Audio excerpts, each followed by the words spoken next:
G'day guys, welcome back to another video on this desert preparation series. You would have seen in that last one I replaced the rocker arms on the bike and the job went really well. However, I neglected to do one thing because I was so keen to try and get it back together and see if it actually starts. I neglected to check the valve clearances on the bike. Now it's probably even more pertinent for me and on this bike at the moment because I did replace those rocker arms, so I need to make sure that the valve clearances between the shim and the rocker arm is within tolerance. So that's what we're going to do in this one. So it shouldn't take me long. I'll whip off these tanks again, then the crash bars, probably pull out everything on top, and hopefully it's about 30 odd minutes to get it all ready. And there'll be a point where I can expose the top of the valve cover, whip that off, and then we can get the feeler gauge out and see how the bike is. All right, let's get into it.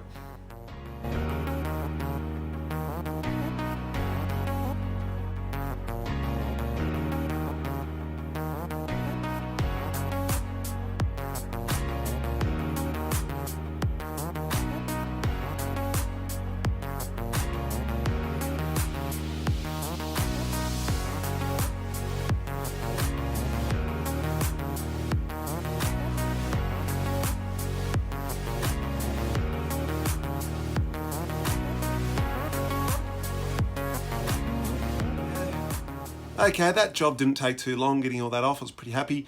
15 minutes all up to get everything out of the way to expose the valve cover just here. So now we've just got those 4 bolts, as you were seeing in that last video. Take them out and then we can start having a look at those valve clearances.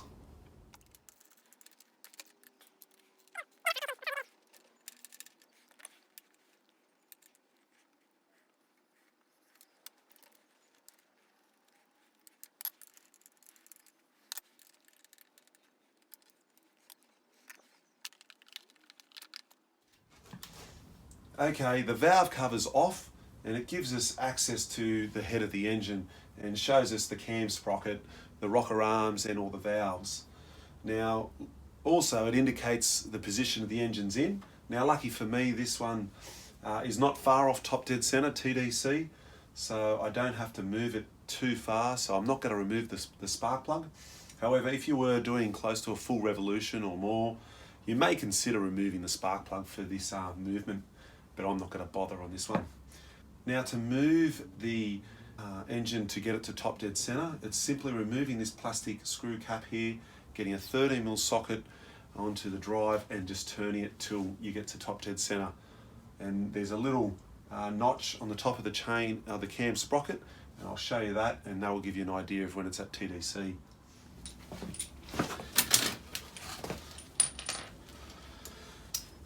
I've got myself a 14mm hex drive this time. I don't have to use the top of the coach bolt even though it did the job. So remembering this isn't tight at all, it's just a plastic cap.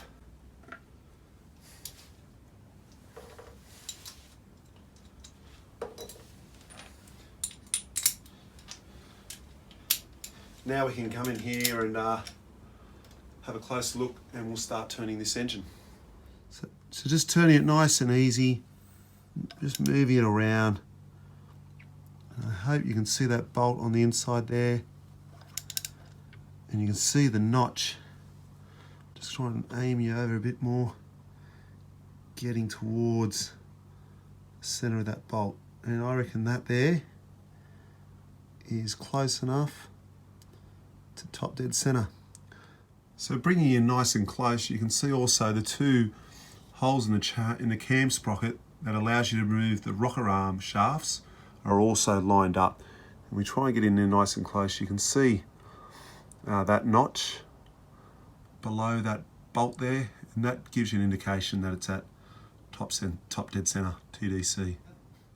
So now that we have the engine at TDC, I did fail earlier to mention that you need to make sure that you're on the compression stroke of this 4-stroke engine, okay? And the reason we do that is that all 4 valves, both inlet and exhaust, are all in the closed position. If you're at any other part of the cycle, you may get overlapping where the exhaust valves are closing, possibly intake are opening, and you're going to get an incorrect reading. And yeah, so you need to make sure that there is I guess, neutral force on the top of that rocker arm there, pushing down on that the shim face there.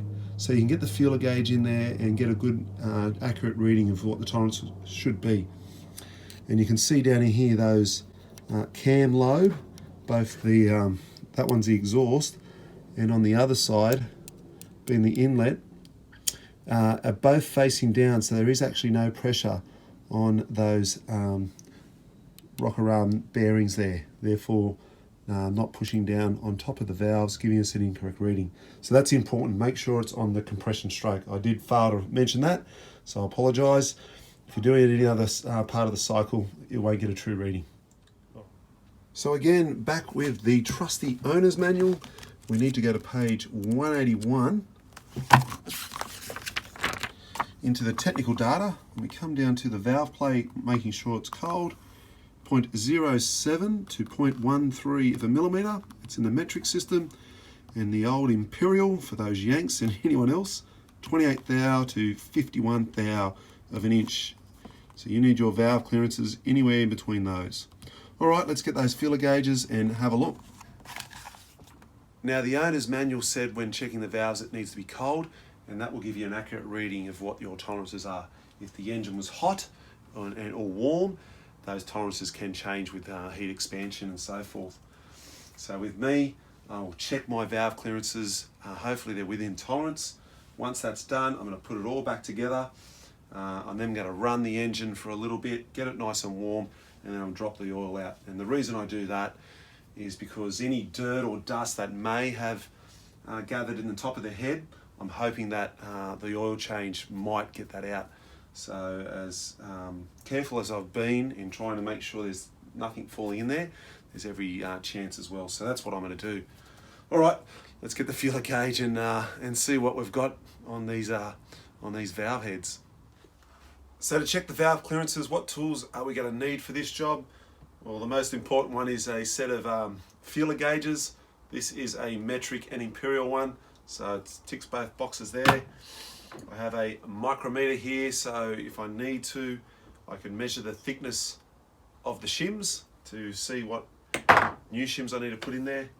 I've got a set of vernier calipers here just to assist if needed, and I've got a nice strong magnet if I need to remove those valve shims, and I'll show you that if we have to do that. But hopefully I'll check those gaps and everything will be okay. Maybe not, because we've put new rocker arms in. So let's get over there and have a look. Okay, now remembering the valve clearances for this bike are 0.07 to 0.13. So we'll start off with a 0.7 feeler gauge, and I'm hoping that the theory behind it is that this will fit into all 4 valves, and yeah, if it fits nice and easily, that's an indication that the gap is bigger than our smallest tolerance. So here we go.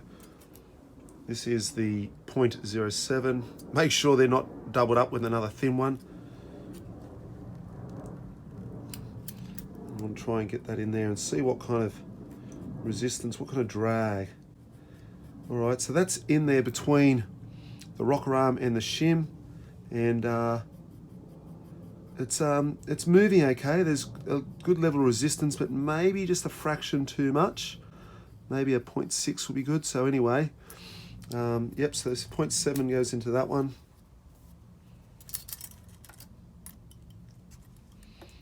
Sorry if I'm getting in the way here, very small with my bloody hands. So 0.7's not going into this one on the intake. Try on the other side. Yeah, no, all right, let's try here. Oh yeah, you can see, so 0.7 falls into that one pretty easy. It's not too bad. And we'll go into this one now, the exhaust on the right, and that's probably good resistance there. So all these are on the very lower end of the tolerance. So we've got 0.7, 0.7, 0.7. Okay, for that intake right side, I've had to come down to 0.03 to get that in there. All the other sizes just wouldn't fit, and now that is a nice good fit through there, and good resistance. So now I know what that gap is. So I'll get a confirmation again. I'll double check them. I know that's 0.03. These were indicating 0.07. I'll get a confirmation of that, and then I'll show you how we go about measuring the shims to put the right size shim in to get the right clearance. All right, now that we know what the feeler gauge gaps are, we need to take out the valve shims to get a measurement on that. So we need to take the rocker arms out. So I did this in the last video, the 4 bolts on the top here, and the longer bolt you can use to remove the rocker arm shaft. And with the engine at top dead center, you can pull it straight out through the cam sprocket. So this shouldn't be hard to pull out. There we go. We don't need to remove it all the way, just enough to get the rocker arm out. All right, I'll bring you in closer and we'll look at removing those valve shims. So you can see now with the rocker arm not sitting in there, you can see the 2 valve shims sitting inside that little housing, which is again sitting on side top of the valve. Now we want to pull them out, and you can just use a magnet. Well, I will use just a magnet, but I just want to maybe just jam a bit of a rag around there. This rag looks dirty, but it's clean.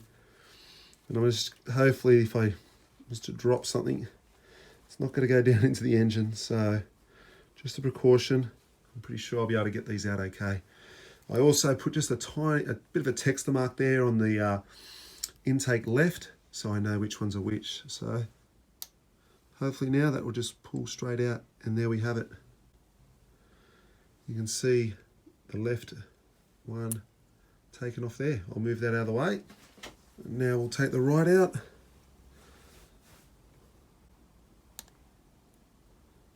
Just pull it straight up, out of the way, get it off the engine, and there you have it. All right, so now we've got the 2 shims out, being left and right, and I'll quickly measure them with the micrometer, and we'll see what thickness that is. So that's coming in at 2.5 millimeters for the left, and that one is the same, 2.5 mil. Right, I'll record that down. Now, I've jotted down some of those measurements, being the gap size and the shim size. I've tried to lay it out here, and I'm going to give it a go and explain to you what I've done, and hopefully you understand it and it's in layman's terms. So here's our valve clearances. I've got my inlet left, inlet right, exhaust left and exhaust right. I'll just concentrate on the inlet as an example, and you just do the exact same for the exhaust if you need to make changes. So I measured the gap on the inlet left at 0.07 of a millimeter. I then removed the shim from that side, and I measured at 2.5 millimeters, and therefore I wanted to increase this gap size, make it a larger number. So therefore I need to reduce the shim size. So I put a new shim in of 2.45 of a millimeter. So that's a difference of 0.05 between the old shim and the new shim, and that difference gets added to the gap. So my new gap size is 0.12 of a millimeter. Hopefully you understand that. And if we move over to I'll go through it again, the inlet right, the gap I measured at 0.03 of a millimeter. I measured the shim at 2.5 millimeters, the same as the left side. I wanted to bring this number up higher, so therefore I reduced the shim size. So I put a new shim in at 2.4 millimeters. So my new gap was 0.13 of a millimeter. And you can see the same kind of workings for the exhaust right, and the exhaust left, it was measured at 0.12 of a millimeter. Therefore it's untouched, and I don't have to worry about that one. So I believe there's a general rule here that applies to this workings. And if you wanted to increase your gap size with a feeler gauge that you are feeling on the bike, you decrease the shim size on the bike. And conversely to that, if you wanted to decrease the gap size that you feel on the bike, you would increase your shim size on the bike. And if you, kind of run with that, hopefully you won't have any problems. All right, we're back at the bike now. We have the left side new shim, 2mm, and we're going to put that on top. So the magnet's going to hold it, trust in the magnet, get it in, and then simply put your nail on top and just move the magnet away, and the shim's in. We'll do that for the other side. Get her in. Finger on. Magnet off. Shims are in. And now we can put that rocker arm back in. Okay, so simply putting the rocker arm back in. We haven't removed that pin. Just make sure the rocker arm shaft is still facing the right way. And that will go back in nice and easy. Like so. Then you can remove the long bolt.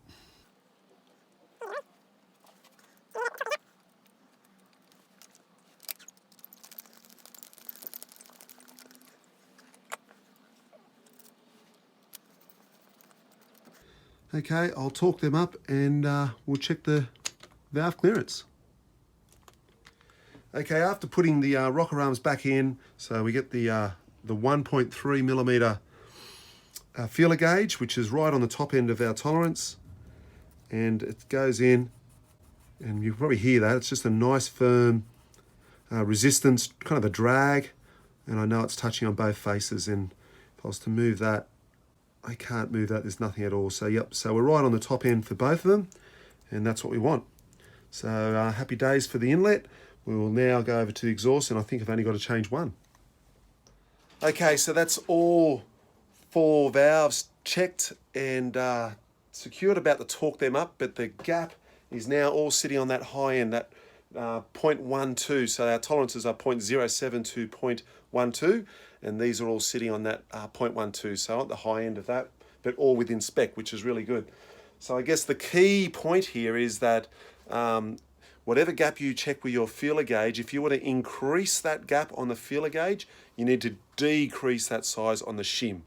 I guess if you get that equation right, you're going the right direction. All right, cool. We're going to torque these up now. So now we're going to torque these bolts up, and remembering they were 12 Newton meters. The torque wrench needs to be changed. So there we go. We'll go in. Get 12 Newton meters, and let's torque them up.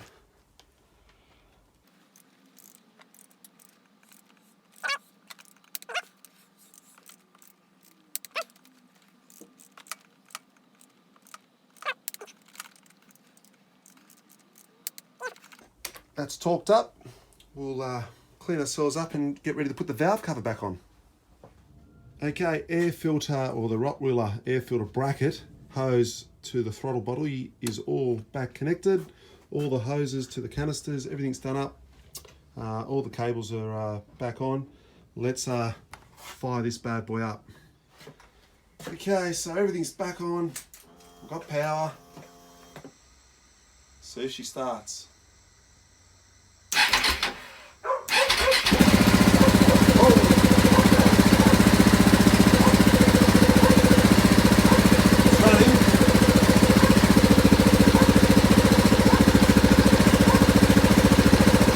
Can't hear any significant noise. I'll bring you in for a closer look.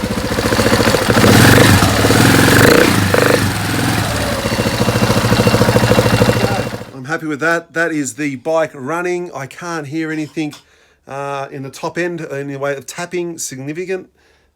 Yeah, so it looks like success. We've got the valve clearances on the high end being about 0.12. Our maximum clearance is 0.13, so I'm happy with that. And the bike starts, the bike runs. The next test is going to be, let's go for a ride and see how it performs. Cool. Okay guys, that is the valve clearance and adjustment job complete. I'm happy with how it went. Again, I'm no KTM mechanic or a mechanic guru. I'm just the guy that gets my information from friends and online and a bit of reading and then gives it a go. So I hope this video helps. Don't take it as being gospel and the exact way to do it. There's always two ways to skin a cat, but if it helps, happy days.